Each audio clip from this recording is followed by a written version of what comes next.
Discipline හදන්න බෑ. Discipline කියන එක හදන්න කලින් හදන්න අපිට ගොඩක් දේවල් තියෙනවා. මොකද ලංකාවේ මේ සෙල්ලම් කරන මේ ෆීල්ඩ් එක. ඒ කියන්නේ මේක ලස්සන ආර්ට් එකක්, මේක ලස්සන කලාවක්, මේක ලස්සන කල්චර් එකක්. ඔය වර්ග 3 4ෙන්ම කිව්වත් මේක ඇත්තරම මේ ස්ටන්ට් එක මේ ක්‍රියාදාමයක් අපි කරන්නේ. ඒ කියන්නේ මේකට අනිවාර්යයෙන්ම වැදගත් වෙන්නේ සේෆ්ටි. එතකොට ඩිසිප්ලින් කියන එක අනිවාර්යයි. ලංකාවේ මිනිස්සුන්ගේ ඩිසිප්ලින් අන්තිමයි. හොඳයි කියලා කියන්න මිනිස්සෙක් නැතිම තරම්. මොකද කතා කරන්න දන්නේ ගරු කරන්න දන්නේ ඔය දේවල් දෙක නැත්තම් තමන් කරන ෆීල්ඩ් එකක ඉස්සරහට යන්න බෑ. හරි අපි මුලින්ම මේ සේෆ්ටි ගැන කතා කරමු. සේෆ්ටි ගැන කතා කරොත් අපිට කතා කරන්න පුළුවන් පළවෙනිම දේ.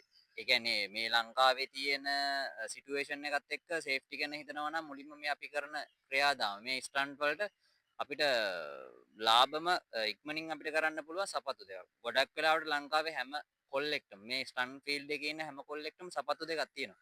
ඒක නිසා අපි අනිවාර්යයෙන්ම මේ ස්ටන් කරනකොට සපත්තු දාන්න ඕනේ.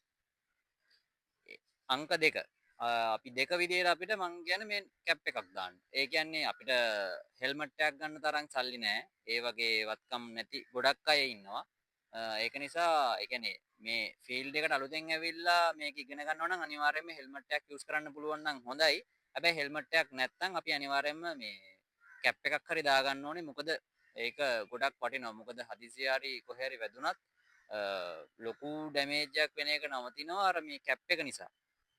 ඒක නිසා අනිවාර්යයෙන්ම කැප් එකක් යූස් කරන්න. මොකද සපත්තු දෙකක් දාලා හිප් හොප් කැප් එකක් වගේ දාලා ඉද්දි ඒක මාර ලස්සනයි. මේ කලාව මේ අර හිප් හොප් කල්චර් එකත් එක්ක යන කලාවක් නේ. ඒ කියන්නේ මේන ස්වැග් එකට අපි ඉන්න ඕනේ. ඒ කියන්නේ අපිට පුළුවන් නම් බැගී ටී-ෂර්ට් දාලා ෂෝට් කොට කලිසමක් ඇඳලා එහෙමනම් මේ කියන්නේ කොට කලිසමට අපිට මේ ලේසි ස්ටන්ට් එකක් කරන්න. මොකද අපේ මේ ඒ කියන්නේ දනිස්ස එහෙම හොඳට නැමෙනවා. ෆ්ලෙක්සිබල් එක තියාගන්න පුළුවන් අපිට මේ කොට කලිසමක් ඇඳගෙන පස්සේ අපිට පහසුවට. හැබැයි මේ ඒකත් මම රෙකමන්ඩ් කරන්නේ නැහැ. මොකද මේ අපි දිග කලිසමක් ඇඳනම හදිස්සිය හරි අපිට නී ගාඩ් එකක් නැති වුණත් යම් තාක් දුරට 100ට එකක් හරි පොඩි හරි සේෆ්ටි එකක් තියෙනවා. මොකද හීරෙන ප්‍රමාණය අඩු වෙනවා.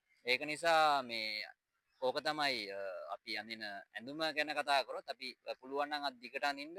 මොකද මේ රස්නේ කාලෙත් එක්ක ගොඩක් වෙලාට මේ කළු අඳින්න එපා. සුදු වගේ ඇඳුමක් අඳින්න. එතකොට ඒක අවුවට ඔරොත්තු දෙනවා. ඒක නිසා අත් දිග ඇඳුමක් අඳින්න සුදු පාට වගේ නම් හොඳයි. ඔය ටික තමයි එච්චරයි.